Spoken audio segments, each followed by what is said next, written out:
Every day, something dramatic happens in the Caribbean that affects our lives. We'll give you the details. We'll give you the facts on Caribbean Perspective with Eddie Frederick. Here's Eddie Frederick.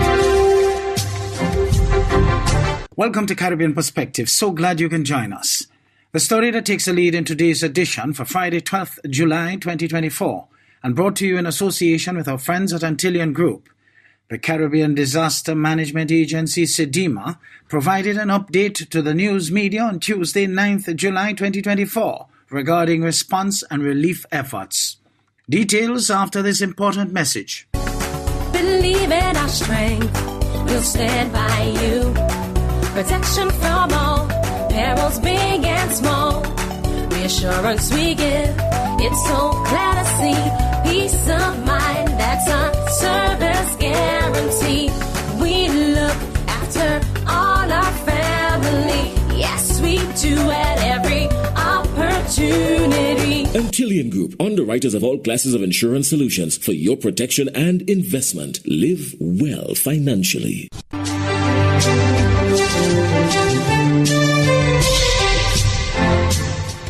Welcome back. Details regarding response and relief efforts in the CARICOM member states of Grenada and St. Vincent and the Grenadines that were hit by the passage of Hurricane Beryl, the Category 4 hurricane that smashed into several islands of the Grenadines, took center stage as the Caribbean Disaster Management Agency, CDEMA, provided an update to regional news media on Tuesday last. Glenn Bart of SK Newsline reports. CDEMA Executive Director Elizabeth Riley is on the ground at base camp in the hurricane impact zone. This is the most recent update in regards to response actions being undertaken and information for persons wishing to send relief packages or material aid. The shelters remain activated, and members of the National Shelter Management Committee visited the facilities on Carriacou on the 6th of July to assess the situation there. There's active relief distribution as the supplies are very much beginning to flow in to the countries as well. With respect to communications, there is a satellite phone service as well as VHF radio connections. These have been established at the Carriacou District Emergency Operations Center, and there's also satellite phone service on Petit Martinique. So there's better connectivity than when we spoke a few days ago. We do have a health team from the mainland of Grenada, which travels Petit Martinique, and this is of course important. We want to make sure that the affected population can have access to requisite care. A field hospital has been set up in Carriacou by Samaritan's Purse, which is one of the big international NGOs, and that is operational, and we thank them for providing that support to the government of Grenada. We do have a regional security system contingent, which has arrived and is stationed on Carriacou, and similarly we have this type of support being provided to St. Vincent and the Grenadines as well. We have received specific guidance from the government of Grenada with respect to relief. We do have the details on our website, but we note that all relief items entering Grenada are to be addressed or consigned, if you are looking at the shipping, to the National Disaster Management Agency called NADMA, and relief supplies coming in and addressed to individuals or other organizations, persons are asked to note that these will be treated as normal goods unless they are consigned to NADMA. So please be aware of this. Meanwhile, the National Emergency Management Agency on St. Kitts and Nevis is coordinating relief supplies to be shipped to St. Vincent and the Grenadines and Grenada and its dependents. Needs lists are available for both countries, and contributions must be coordinated via NEMA. Glenn Bart reporting for SK Newsline. Jamaica's Parliament is back in session for the first time since Hurricane Beryl, with some crucial announcements. Prime Minister Andrew Holness on Tuesday introduced a new initiative aimed at post-storm recovery efforts. Ramon Gordon of CVM Live reports. Parliament reconvened July 9 for the first time following the recent passage of Hurricane Beryl. On Tuesday, legislators further celebrated Jamaica's recent removal from the Financial Action Task Force FATF grey list, which identifies countries with deficiencies in their anti-money laundering or counter-terrorism financing regimes. However, Prime Minister Andrew Holness soon took center stage, announcing a new initiative to mitigate the fallout from the island's most recent natural disaster. Today, I am announcing the Relief, Emergency Assistance and Community Health REACH program.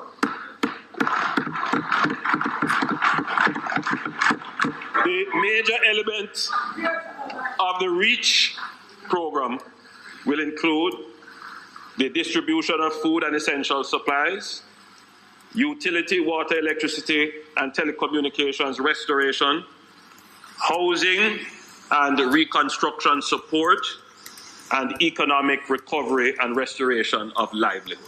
Medication is also a top priority as the health ministry moves to reduce the potential for a dengue outbreak. Meanwhile, the Labour Ministry has been proactive, distributing care packages to families nationwide. These care packages contain enough food for a family of 4 for 4 days. By today, approximately 5,000 families would have received care packages. We are coordinating the continued distribution of food, water, medical sundries, and other essentials to citizens in the most affected areas. And I want to repeat that.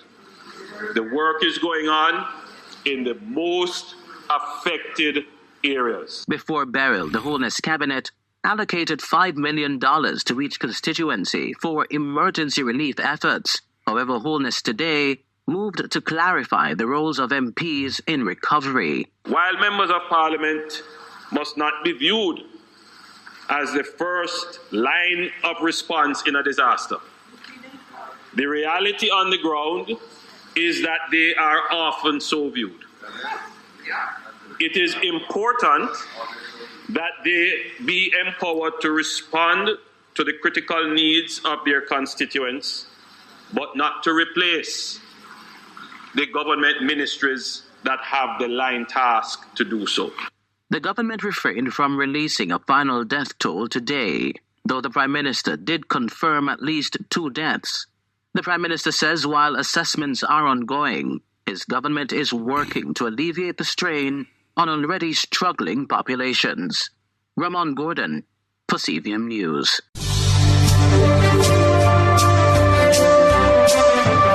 You're listening to Caribbean Perspective with Eddie Frederick, in association with our friends at Antillian Group, underwriters of all classes of insurance solutions for your protection and investment. Live well financially. The hurricane season is now upon us, so we as Caribbean people need to remember to think safety and be prepared. Avoid venturing outside during a storm or hurricane, especially if there are strong winds. Rooftops and other debris are often blown about and can cause great damage.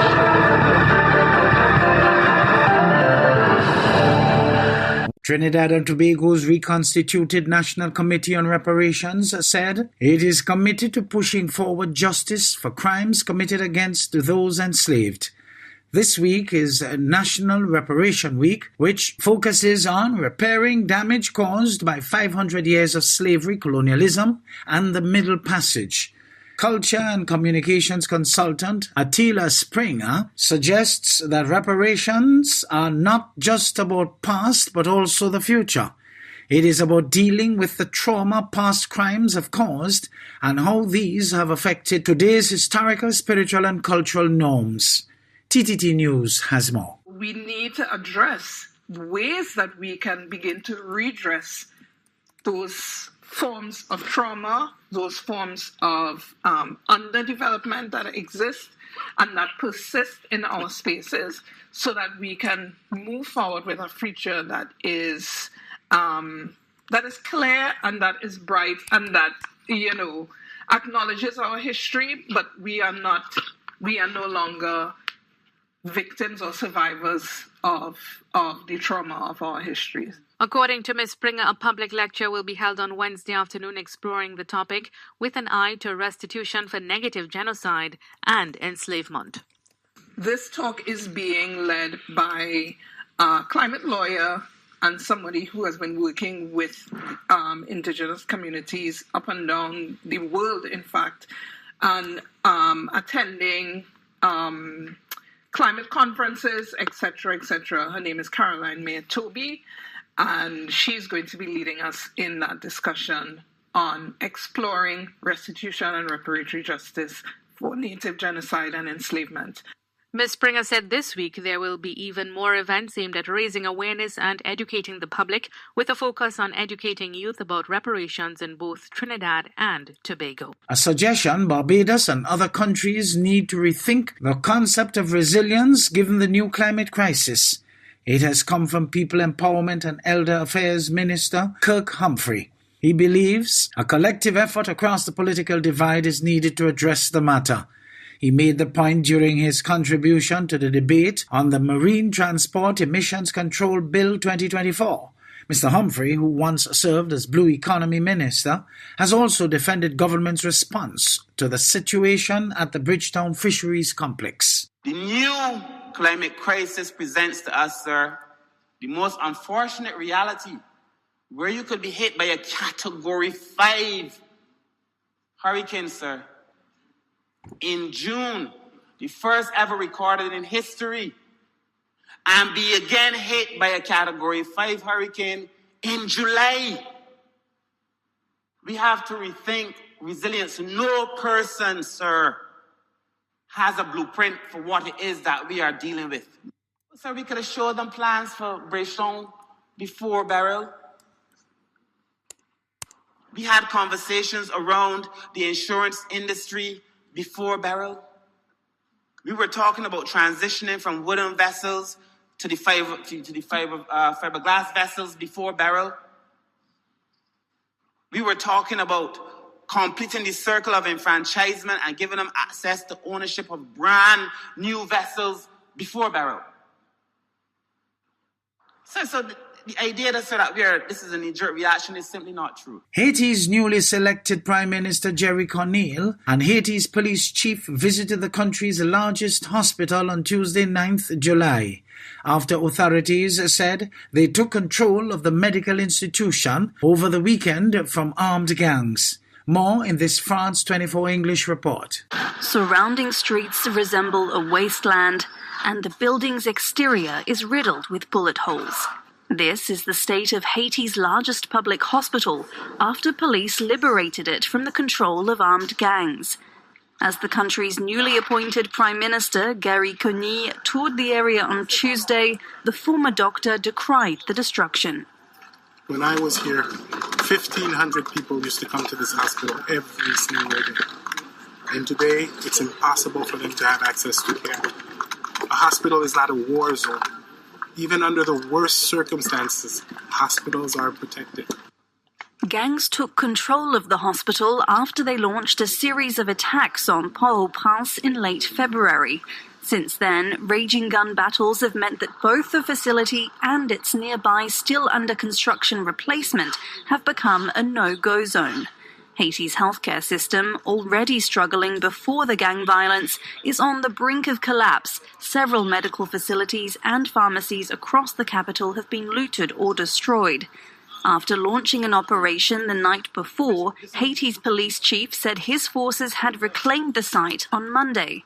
He made the announcement alongside the commander of the UN-backed contingent of Kenyan police that arrived in Haiti 2 weeks ago and that's tasked with helping curb gang violence. The job is to ensure there's a restoration of peace, and we intend to achieve this. 200 Kenyan troops are now in Haiti, with that figure set to increase to 1,000. They'll later be joined by police from the Bahamas, Bangladesh, Barbados, Benin, Chad and Jamaica, with the force totaling 2,500. Their mission aims to create security conditions conducive to holding democratic elections in February 2026.